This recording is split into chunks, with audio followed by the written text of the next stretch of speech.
Great, yeah, so hi everyone.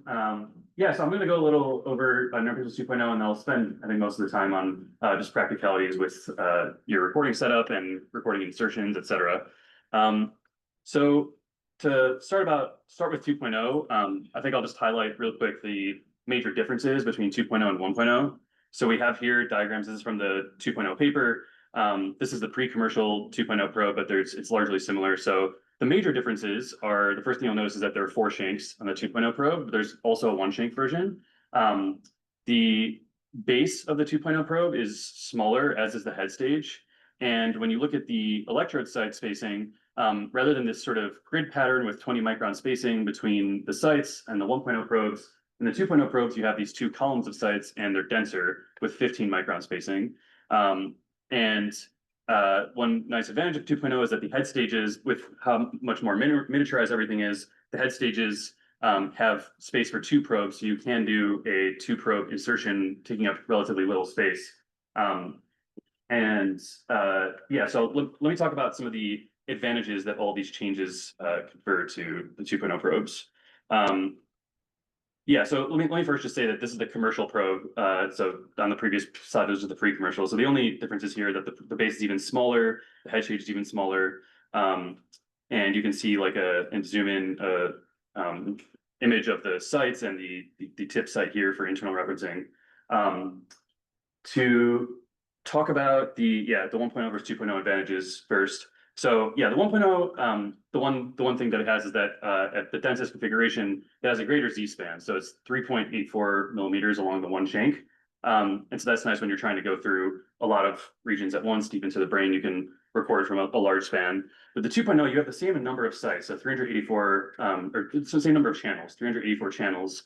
So what this means is that with the 4 shanks, you're obviously going to get a greater X or Y span, and this is really good for recording from layered structures or large regions where you want to get some larger span in that direction. But if you recorded the densest configuration, at least, it comes with much less Z-span, so depth. So instead of 3.84 millimeters, you'll get more like 700 microns per shank. Now you can change this depending on the channel map or the site configuration you choose, and you'll sacrifice density a little bit. But what's nice about the 4 shanks is that, yeah, you get, like I said, it's advantageous for regions like the striatum, or deep in the midbrain or the hippocampus, where you want to sample sites sort of perpendicular to the brain surface. And yeah, the 1 shank version will obviously give you then more Z-span, but not the X or Y span, and you then are approaching a similar Z-span as the 1.0 probes. But one thing to keep in mind with the 1 shank version is that the tip or internal referencing doesn't work as well in the commercial version, at least. But yeah, the major advantages of having this denser site configuration, this smaller head stage and base, are that they're really good for chronic implantation. So it's going to be less weight on the animal's head when you implant these probes, just from the smaller base and head stage. And then the denser sites also allow you to have better drift correction. So when you're doing chronic implants, this will allow you to really track the same neurons well across months, as what they showed in the 2.0 paper. And also this ability to put 2 probes back to back and really increase your yield. I think that these advantages also translate to acute recording as well. But the major advantage really comes in with the chronic implantation. Yeah, so here's just showing how the 2.0 probes can densely sample this like 2D plane when you use the 4 shank version. So these 4 shanks are inserted to the striatum here. And what you can see is that this is all the 384 channels, and you can see spikes move across the different sites in this sagittal orientation in the striatum. Okay, so that was just briefly going over some of the differences with 2.0 probes. So now I'll focus on just the practicalities of carrying out a neuropixels recording. This applies generally. I'll focus on 2.0 probes, but it applies across the board. And I'm going to focus primarily on these acute head fixed in vivo mouse preparations, which is what we mostly do in the lab. But okay, so the first thing that I think is important to do before even starting your recordings with the probe is to sharpen it. And we'll have a station today that I'll be leading that shows how to do this process. But the basic idea is that you have at the tip of the shank here, what you want to do is grind down this sort of back part, like on the back part of the probe where the sites are not. You want to grind it down to a sharp tip. And the reason this is helpful is that it makes insertion much, much easier.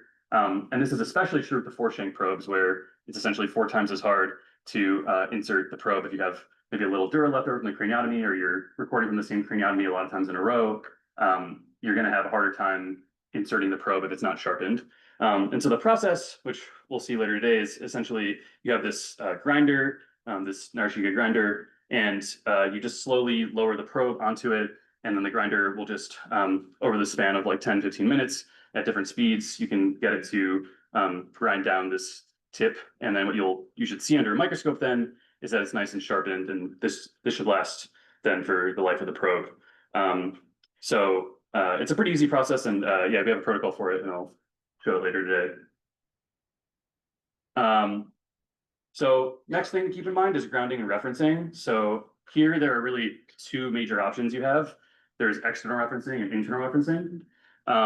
So I'll start with external referencing, and the idea here is that you're referencing the probe to this external source, which is typically a saline bath in the implant well over the mouse's skull, or you can use implant screws. And one way you can do this is by soldering a silver wire to a gold pin at these upper pads. You could do the ground pad. And what's nice with the commercial probes now is that you can short the ground and reference, which is typically what you'll want to do. You don't have to do it physically, you can just do it internally in the hardware. So you solder this silver wire to a gold pin, and then at the rig, you can just connect a wire to the gold pin and then feed it on into a different wire that goes into the saline bath if that's what you're using. Yeah, and so that's external referencing. Internal referencing is what I and a lot of people in the lab use more so. It's as I mentioned, the one-shank probes are a little have more noise with internal referencing, so that's something to keep in mind. But for the four shanks, they work pretty well. And here, instead of this external referenced wire being used, you have this big electrode site at the tip of each shank, and that's used to reference the rest of the sites. And so when you do this, it's still advantageous to make sure your probe is grounded properly, especially if you have multi-probe recordings. Then it's absolutely essential that they're all connected to the same ground, or they'll interfere with each other with noise. So those are the 2 types of referencing.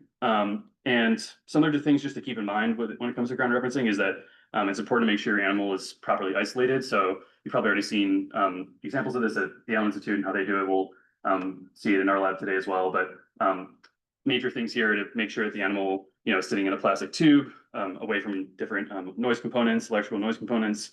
And one common source of noise is licking artifacts. And so a couple tips for licking artifacts is when you can use a plastic spout rather than a metal one, and this often helps get rid of the licking artifacts. And something we also do to even further make this more robust is to use deionized water, so that the solenoid valve is not able to really carry charge through the water. Okay, so the next thing to keep in mind is you're going to want a manipulator system that allows you to insert your probe. And there's really a few major goals that we have with the manipulator system when we're doing probe insertions. So the first is to have this micron level electronic positioning. So the ability to really precisely control where exactly the probe is in all different directions.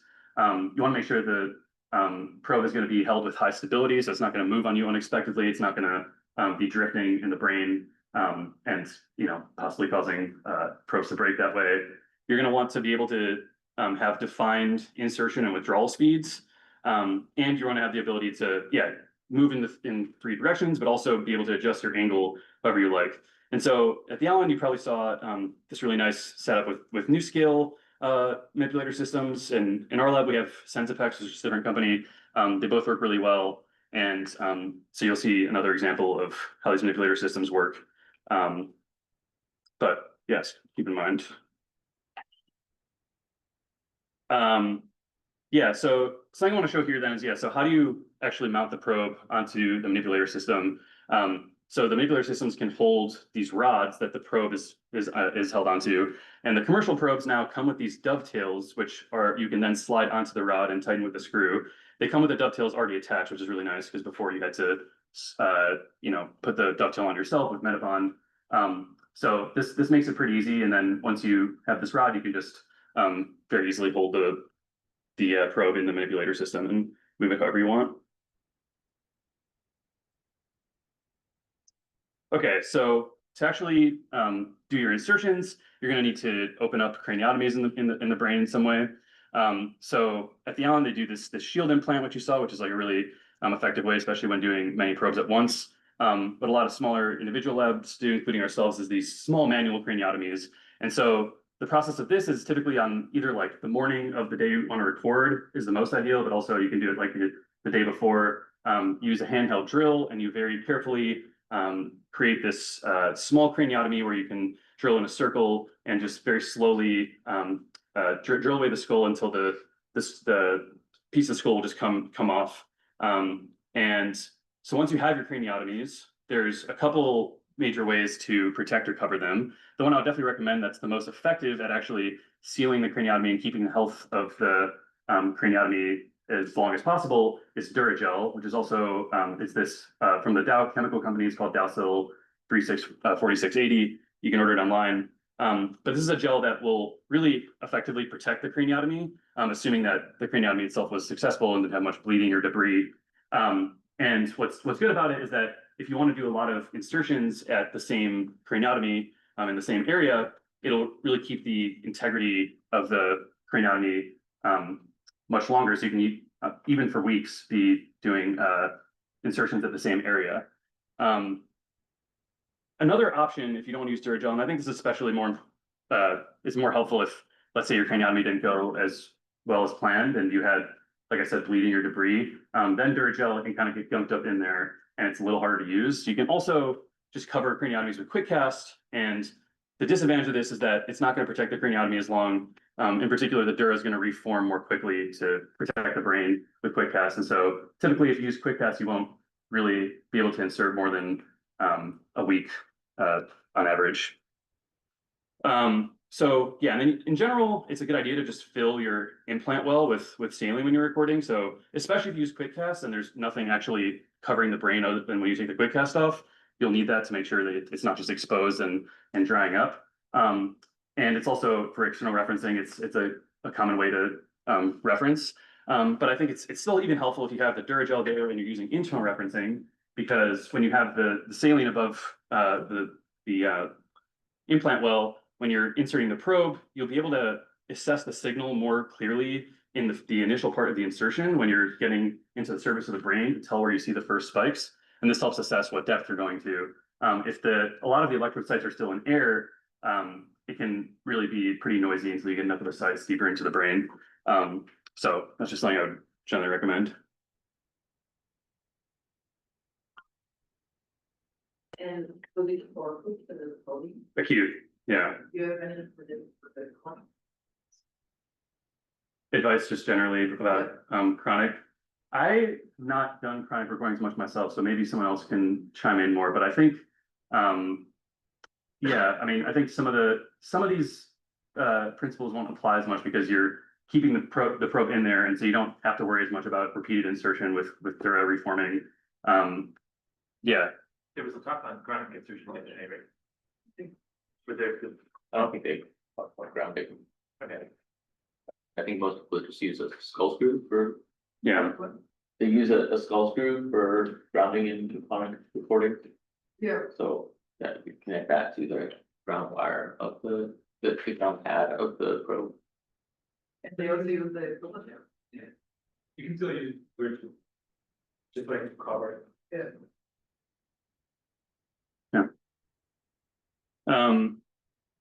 Okay, so in terms of insertion itself, here's a set of tips. So, the first thing you'll especially early on be worried about is like breaking the probe. And one thing to keep in mind is that these probes are quite flexible in one direction. So you can actually see here that this probe is really bent, and it won't break. I mean, you shouldn't get to this point, but it won't break even at that point.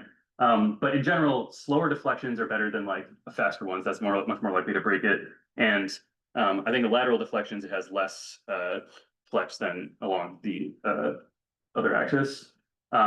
So in terms of inserting, yeah, like I said, doing a craniotomy and then waiting 3 or 4 hours is like going to give you your highest chance of success initially. And so especially just getting the probe in the brain, but something, especially with the 4-shank probes that you'll inevitably run into at some point, is difficulty getting the shanks all in. So like I mentioned, sharpening does help with this, but some tips if you aren't able to get the shanks in, you can try approaching the dura with a bit of a higher speed. There are these like insertion modes now, at least with Sensipex, where they'll like very quickly do a step down in a very short distance that allow it to kind of punch through the dura. You can try, just moving where you're inserting just very slightly, because sometimes the dura is just really tough in one small spot, rotating the probe a bit even. You can try cutting, if the dura is kind of thick there and you can see, you can try cutting it, but that's a bit risky. Soaking the dura in like warm ACSF can loosen it. And then, yeah, as I mentioned, Duragel is going to really help keep the dura from thickening over time. So when you're trying to do multiple insertions in the craniotomy over many days, then that should help. The speed of insertion, slower is generally better, and there's a paper that showed this. It just will increase your yield, lessen the drift that you have in your final recording site. So they showed that 2 microns a second works best in this paper that's linked here. I think if you're going to a very deep structure, you have to kind of balance how long you want the mouse to be sitting there before starting your recording. But an approach that's common, something that I do, is I'll like start at 5, but then I'll keep slowing it down as I get closer to 2 and then 1 micron a second. So when it's important to know where you actually are when you're like inserting the probe and what depth is the brain surface.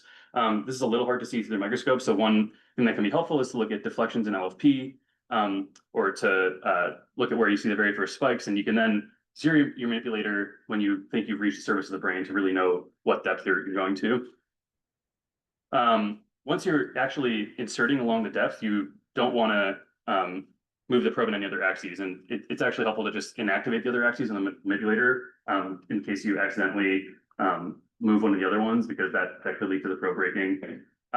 When the probe actually is inserting, when you've pressed the automatic insertion and it's past the brain surface, definitely observe the probe for at least a few minutes before you kind of keep your eye off it and do something else, because sometimes it can get stuck at different points if there's something in the way, and it can bend, and if you're not looking, it can bend too much and eventually break. So just make sure that it's actually cleanly going through before you let it go off.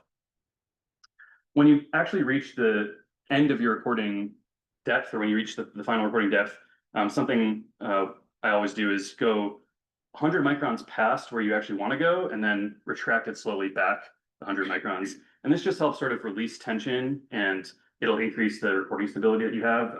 Because when the probe's kind of coming down to the brain, it can create a little tension and drag down a bit the surrounding tissue. So that is like a first helpful thing. And then regardless, you should wait at least 10 minutes before starting the recording so that the probe can kind of settle. This will just help you, not have problematic drift during the recording. If any like blue drop when you probe versus just like very or just like sometime. I've kind of always done this 100 microns past and 100 microns up, because it really is pretty easy. It doesn't take much extra time. So I don't have great comparisons of like systematically comparing the yields. But yeah, I mean, I think maybe probably the most important thing is to just wait enough time. Like something I definitely have noticed, if I wait less time after inserting and starting the recording, that I'll observe within that 10 minutes, I'll see the probe and the spikes move along it a good bit sometimes. So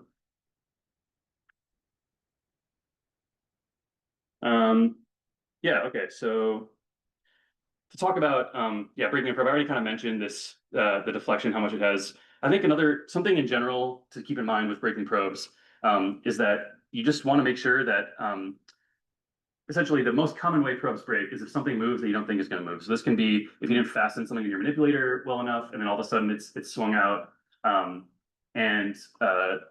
one example also of like when you're doing a surgery, this is like a mouse who didn't have an implant well, and so they yeah, they pulled the reference wire and broke the probe that way. So yeah, those are some things you can prevent off the bat just with implanting. But then when you're actually working with it, just making sure everything's as fastened as possible and any moving parts are you're aware of where they are in your mind and not moving them. Okay, so recording software, you guys, there's already a talk about OpenEFIS, which is a great option. Yeah, another one that some people use is Spike GLX. Both will serve you well, and yeah, there's a lot of info online about them. So yeah, those are your two major options. So when you're actually in the brain and you're ready to start recording, something that's helpful to do is to assess your recording quality. So yeah, I showed two examples here of like a pretty noisy recording with a bunch of artifacts and a recording with lower noise and a lot of spikes. So the major things that pop out here, artifacts, you'll be able to tell that they're there because they're generally, they can often be saturating and they're the same exact, they have like almost the same exact signal across all the channels or many of the channels. And so that's very different from biological spikes where you have this smooth spatial drop off across several channels. So you can kind of see here that it smoothly drops off, whereas these artifacts are shared across them and they're saturating the signal. You can also just see general high noise levels throughout all the channels, and there are some spikes overlaid in this recording. But one way to assess this more quantitatively is if you have common average referencing and high pass filtering on, and you're in the brain and you look at quiet channels where there are no spikes, you should generally expect root mean squared values of like 8 to 10 microvolts. That would indicate like a pretty acceptable noise level. Anything significantly above that, like 12 to 15 microvolts or greater, means that you probably have some noise contamination from somewhere. So those are things to keep in mind with signal and noise. So, oh yeah, yeah, yeah, go yeah. So,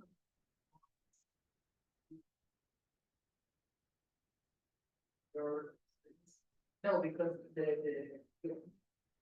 Yeah, I mean, there are several. I mean, I think you can always get 60 hertz electrical noise from various components in the rig if they're not well isolated or if your mouse is not grounded properly. Linking artifacts, in my experience, are some of the most annoying to deal with, and that's why I mentioned, we end up moving to deionized water and a plastic spout, and that is mostly taking care of those. If you just generally high noise levels, even without any of those issues, just from the probe itself, can occur if you have poor soldering when you're soldering to the external, like the ground pad. So that's kind of an important first step, and that will probably be reflected just when you're looking at the RMS values.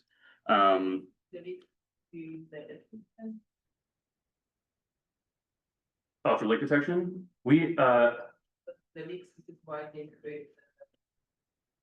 no, it can also even happen just from, you have your solenoid valve and that has noise associated, and it can send through noise through ionized water if it's not deionized. That is like mostly what I've noticed. I think we don't use electric leak detection, we use video-based leak detection, but I would imagine that also can cause issues and needs to be properly grounded. So maybe. Thanks.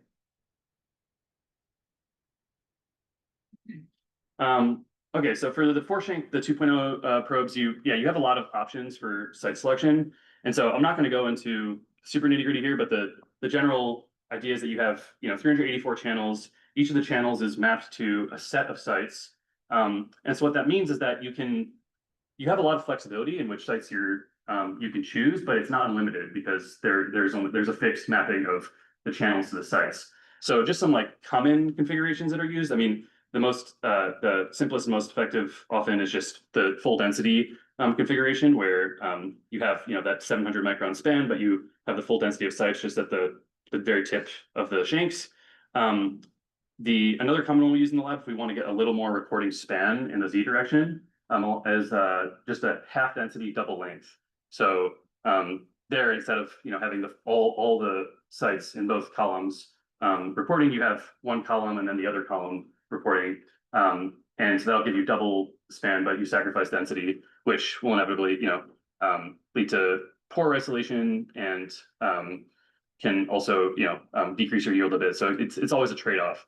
But the bottom line is, yeah, there's good tools in the recording softwares to be able to choose which channel maps you want. So you can think about it there. It used to be you could switch during the recording, it used to be, so do half your recording in one configuration. Yeah, yeah, you can just you stop your recording, change the site configuration, start it back up. Yeah.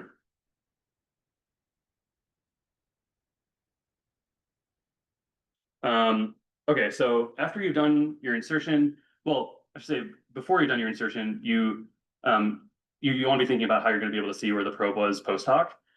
So a common way to do this that we use in the lab is to paint the probes or with a dye, and you can either paint them or dip them. The painting kind of involves using a pipette, looking under a microscope, and slowly just putting the dye on the shanks, but you can also slowly dip the probe into dye.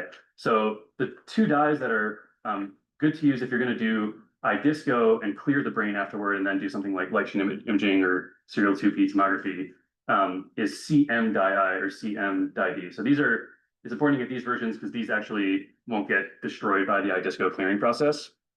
But what you can get then is after when you've cleared the brain and done your imaging, you can see a bunch of insertions here that were done with the CM dye I.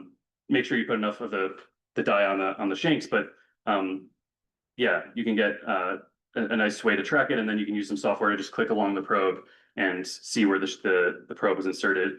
Now with 4-shank probes, it's pretty important to make sure you can tell apart where the insertions were, especially if you're doing a lot of insertions close together in the same craniotomy. So if you have both the dye I and the dye D, you can alternate between those, and the difference in colors will help tell them apart. But in general, I would say that like varying the angles by at least 5 degrees, if you're going to do the adjacent insertions, and separating them by 150 microns is like pretty safe to reliably tell the tracks apart. Because the dye, as you can even see here, will kind of diffuse a bit from where you first inserted the probes. And if you do them too close together, it can be almost impossible to tell apart. So yeah, that's the general approach. And then you've seen afterward, after you do this, you can do the electrophysiology alignment tool that Maya showed.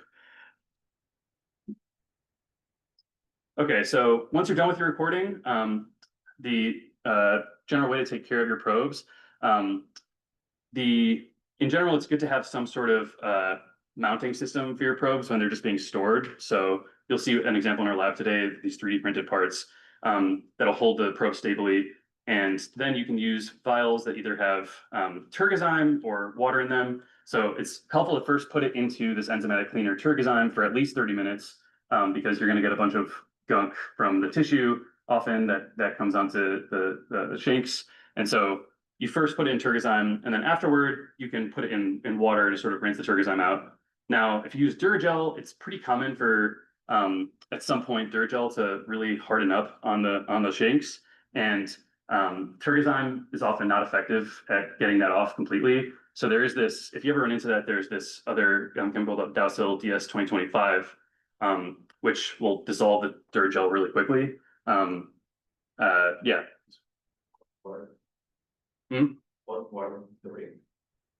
Which water? Maybe. Oh, hot water. Do you know? I'm actually I don't use hot water. But do you think it should be fine to a certain temperature? Like boil it. Yeah. Yeah. Yeah, but I could see it helping at least warm water. Yeah, could help get some stuff off. Yeah. And then yeah, another sort of thing with 4-shank probes that you'll run into at some point, that's pretty common, is that the shanks often like to stick together.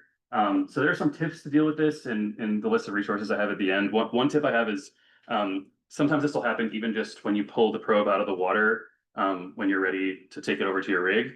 The shanks will already stick together, and so something you can do is kind of dip it back and forth into 100% isopropyl alcohol or ethanol, and this will sometimes help just dry the water and make the shanks release. But if it doesn't get to that point, there are ways to deal with the shanks sticking together at the rig, that are listed in this resource. You can try to separate them yourself with a kitchen wipe or kind of move it up and down on the skull. But this is helpful kind of off the bat before you even bring it to the rig to try to separate the shanks.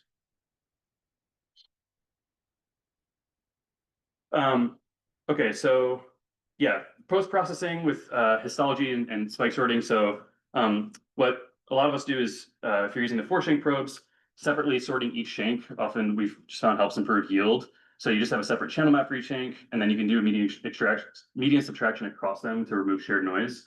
But this is generally a good approach.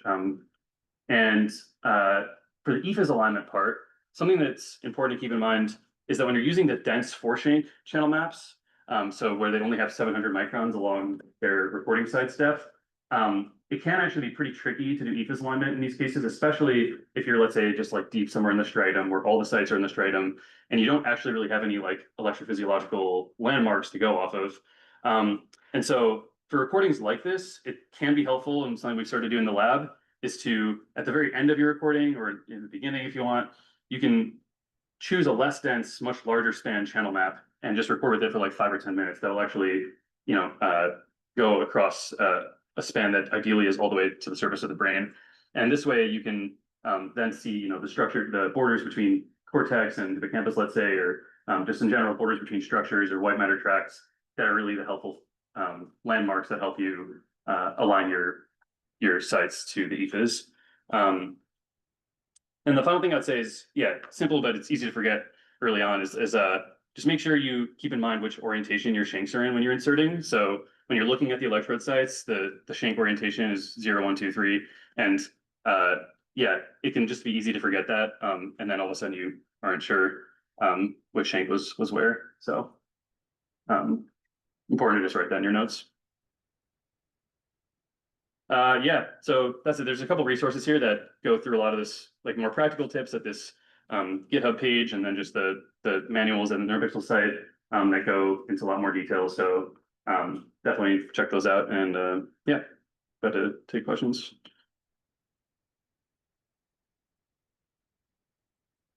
Actually, a bold question because we're even behind it. People, you'll have time after rigs. Sure, yeah. You can ask Sounds good. the stuff that's up to do. So write yourself down or an email or something to remember.